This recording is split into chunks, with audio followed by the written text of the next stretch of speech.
Peace and love, everyone. Welcome. Glad you're here. Thanks for being here. Turn those birds up a little. There they are. Let me know if they're too loud. Peace and love, and welcome, everyone. I'm glad you're here. Hey, Holly. Thank you, Peter. I completely plan on attending. Great. Good to see you there. It'll be good to see you there. If I'm not there, it was a tech issue. Gotcha. That happens. Wish you could put them on camera. I wish I could put them on camera too, but I've got my teleprompter set up here. One of these days I'll figure that out. Hey, Sylvester. Hey, Sean. Anyway, peace, welcome. If you're watching this by recording or you're here live, part of the reason why we're live is because it's more fun for one thing. But for another reason is the divine energy is present for us as a collective. And it's true also in the recording, but it's kind of fun live. At least I think so. Hi, Jen. Hi, Amy. Today's harvest is peppermint. You're harvesting your peppermint today. Well, peace, everybody. I'm Peter Panagore. Welcome to Not Church, where we explore profound mysticism, ancient and modern, East and West, through the lens of my near-death experiences, out-of-body experiences, Kundalini awakening, union with the divine, scholarship, humor, and lifelong practice of Kriya Yoga meditation. Now, lately we've been discussing the profound mystery of what Meister Eckhart called the Godhead, what the Bhagavad Gita calls the Supreme Self, and what I call the infinite unmanifested darkness. At least that's what I'm calling it today. Oh, thank you, Sylvester, for the super chat. I'm calling it the infinite unmanifested darkness. Of course, inevitability, not inevitability, but ineffability. Infinite unmanifested darkness, out of which pours the transcendent, powerful, and creative light, which I've described a bunch of times in different podcasts, and here that I saw during my NDE, which is alive and inside everything, everywhere, all the time, throughout the earth and all of the universe. The transcendent is the circle whose circumference is nowhere and whose immanent center is everywhere and everything that is a thing. And everything here is a thing, even on the quantum level. The transcendent is the greater darkness, the Godhead. We've been talking about this for a couple of weeks now. The immanent is the center of yourself. The oneness, both immanent and transcendent. And the same is true of the birds that you can hear. Can you hear them? The same is true of the birds and the chipmunk that was on my desk. The center of them is the same same light, which is the ground of your being, the immanent, holy, everlasting aspect of your angel-like self, because you are made of light, right there. Me too. And you can experience it. That's the thing. You don't have to believe it. You can experience it. And many of you have, in one form or another, through your mystically transformative experiences. I experienced the magnificent intensity. I'm going to call it the magnificent intensity with a capital M and capital I. I experienced the magnificent intensity of this light during my first NDE, and I saw and have seen the edge of the infinite, as the Kabbalah says, the Ein Sof. Turn down, my friend, the chickadee a little, close to the mic out there. The Ein Sof. And 2 weeks ago, we explored the similarities of transcendence and immanence in Neoplatonism, Jewish Kabbalah, Islamic Sufism, Taoism, and NDEs. And last Sunday, we dove into my own NDE and other out-of-body experiences, OBEs, all come to me by grace. And we talked about it last week live by request. The next Sunday, we're going to be live. Oh yeah, we're live right now, but we're going to be live again from our retreat at Marina Bay Cottages in Waterford, Connecticut. Tune in. We'll be live.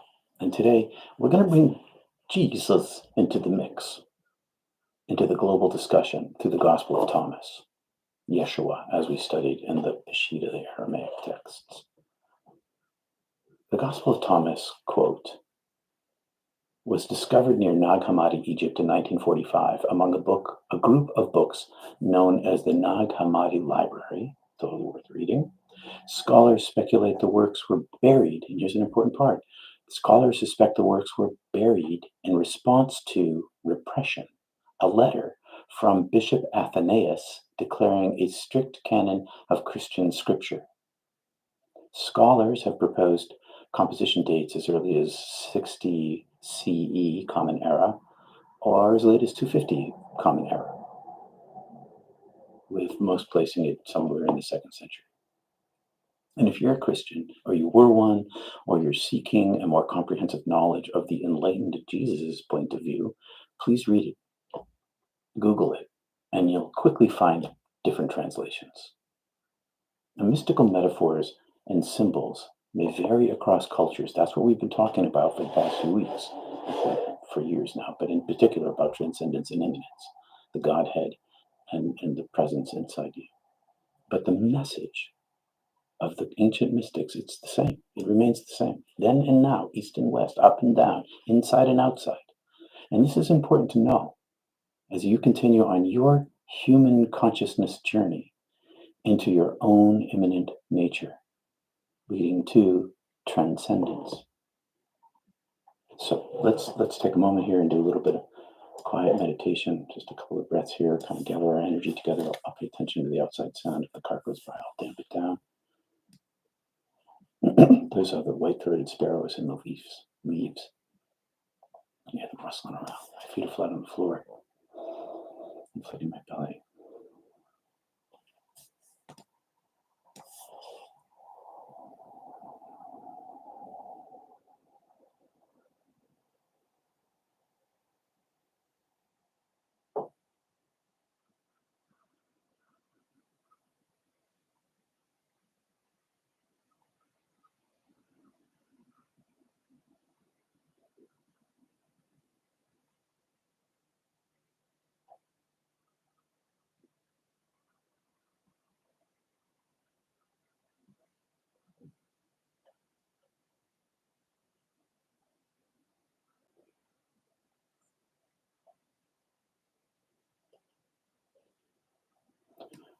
Thank you for joining me in that bit of focused concentration. Hi, Susie.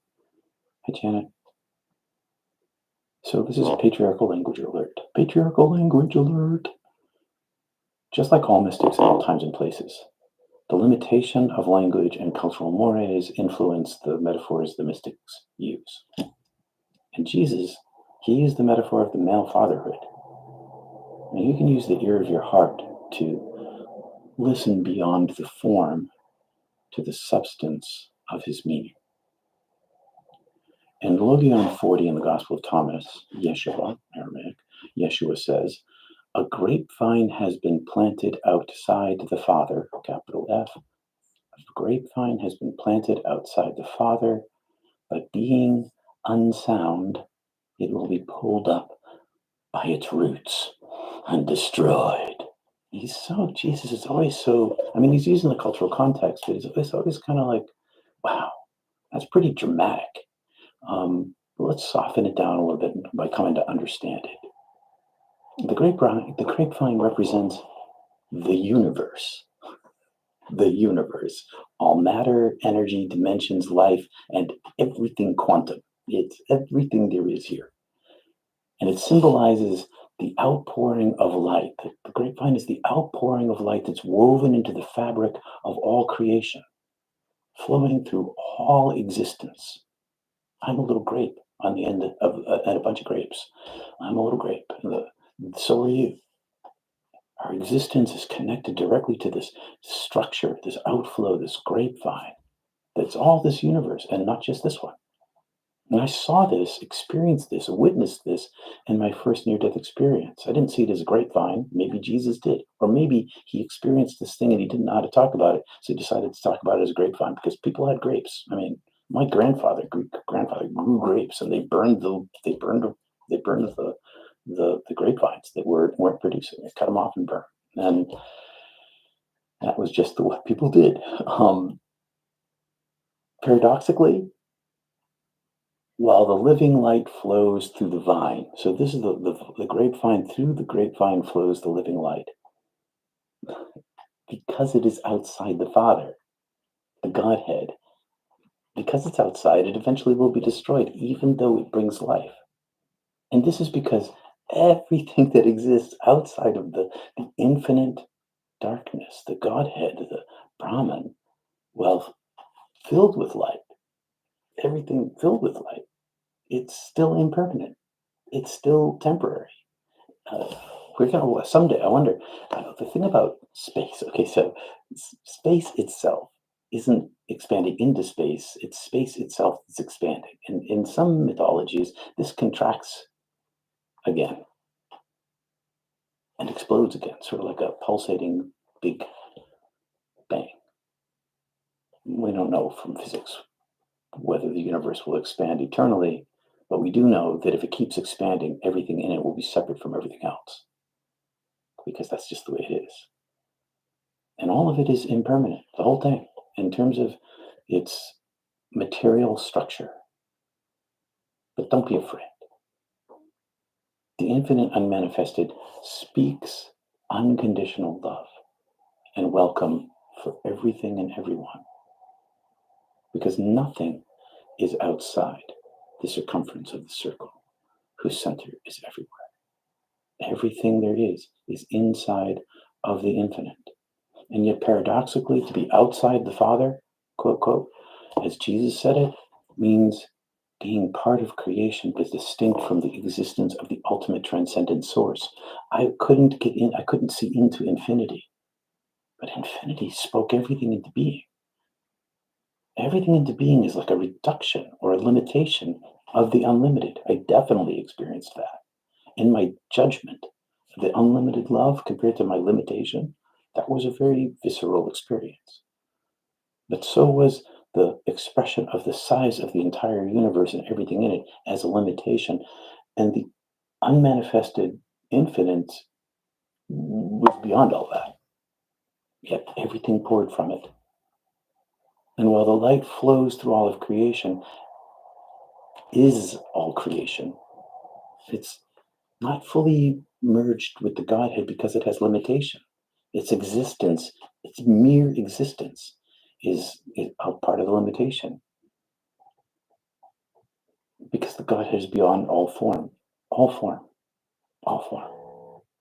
ideas, infinite into itself, unto itself.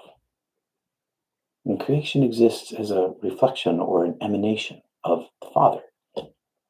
But that emanation is impermanent and destined for eventual destruction. But destruction is such an ugly word, but really it's a recycling. It's a re-unfolding, a becoming a more elemental energy of self. And it is the prana energy, that energy that you feel when you in your practice, that is the emanation itself that makes the impermanence exist. You have direct contact with the divine energy that is inside of all things, that emanates from the infinite, which is connected directly to the infinite, right here, imminent, right now. And tell me, if you haven't already, if you've ever experienced or felt the tingle, the warmth, the radiance yourself, this prana energy, this imminent presence of the divine in not a belief way, but in an experiential, oh my God, what was that thing way. No, all grapevines. And I'm like a grapevine too. Not just a grape, I'm a grapevine too. Everything impermanent in this reality. All the grapevines, they're all planted outside the Father and will eventually be uprooted. And what does this destruction entail? It's the inevitable dissolution of everything temporal and transient, including universes, dimensions, and even our own personal identities. And I know that sounds scary to some, especially to those who have lost loved ones and hope to be greeted by them at the exit gate.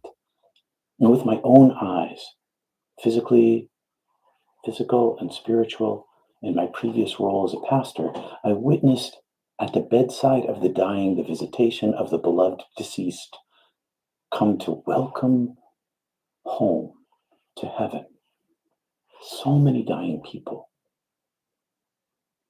Beloved pets show up too, as reported. I haven't seen that myself, but that's what's reported. And from my first NDE, I know that impermanence is an emanation of the permanent, an outflowing of love that creates all things. Love is transcendent and immanent, in forms, and yet it loves itself endlessly love. And it is the most beautiful. And ultimately, nothing and no one is lost. In the paradox of the transcendence and the immanence, the oneness of being, that duality, everything is made of God, which is love, with a capital L, eternal and forever loving itself. In the Bhagavad Gita, the Supreme Self is the unchanging eternal reality within all beings, the essence of the universe, or the unmanifested Brahman. The grapevine symbolizes the immanence of that self, that capital S self, inside of all creation. It represents the flow of prana, the energy that permeates everything there is. Anything not rooted in the Supreme Source, everything that is not the infinite itself, everything that is impermanent will be uprooted and will fade. But the eternal essence, the oneness of being, remains. And you are that. When we connect to the Supreme Self, the roots of our temporary ego-driven self, they're just destroyed. So in a sense, we in the practices, we're destroying the vine that connects us to ourselves. And we're allowing the immanence to dominate who we are. And in my personal experience from my NDE, my first one, it demonstrated this. My human personality was kaput, thrown up, thrown away into the fire, transformation. But my soul self, my transcendent nature, my true and higher self remained alive, blissful, and undisturbed by the loss of my ego. Undisturbed by it. I had lived many lives. I have lived many lives, seen my incarnations in my NDE, saw them. And in each one of those, I was putting on a cloak of personhood, one life after the other. Now for Jesus and Logion 40, the Father represents the supreme and everlasting self, the transcendent and unlimited. And everything else, including our human nature, is impermanence. It's the impermanent vine, destined for eventual destruction. That grapevine. Only the eternal divine essence survives ultimately, and you are that. But between manifestations of light, including my higher selves, with an S on the end of that, between manifestations of the light, including my higher selves, and every heaven I've ever visited, lifetimes of self-evolution, again and again incarnated. So don't be afraid if you're going to lose your personality too soon. You might just lose the one that you have now, which isn't yourself anyway. And the weird thing is that in timelessness, they all existed once. Transcendence and immanence, the Father and the vine, they represent this eternal paradox.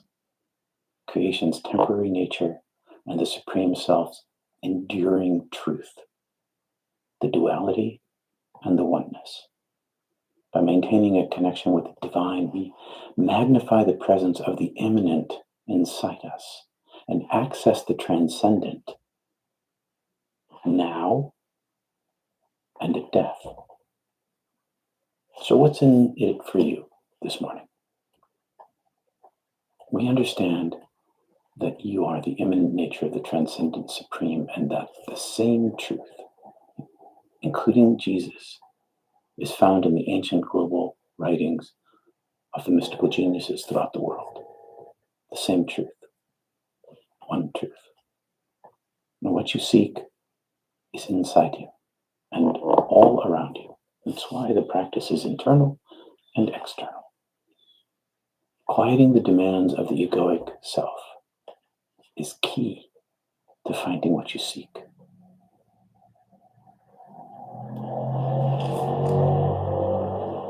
Thank you for joining us this morning at Not Church, and whatever car that was you just drove by. It wasn't quite fast enough on the switch over here. Thanks for joining us this morning. And we're a global community of spiritually transformed people. You are already in the light. And join us for our Mystic Tea Salon at the top of the hour, where we share our mystical experiences in a safe space that you can't talk about to other people in other places, for the most part. You can find the link in the description and join us for meditation on Mondays and Wednesdays. We'll have those this week. Remember, next Sunday we'll be live from Connecticut. All right. Hopefully that was helpful. They left out the mother. I know they did. You need both to reach the Godhead. Maybe. I don't know about that shenanigan. Let's talk about that Mystic Tea Salon. I'd like to. Yes, it's like the darkness is the infinite potential of love, and that endless creativity which expresses itself endlessly through the creation flowing from it. Oh my gosh, Ollie, that's right. That's right. That's what it says. I mean, that's what it is. That's what it is. It's the apocalyptic new beginning. Oh, that's interesting, Wendy. Yeah, it is. Yeah. Love is the only permanent beings. Lawrence. Yeah, hey, Lawrence. For sure. How does one kill the ego? One doesn't actually kill the ego. One kills the attachment to it.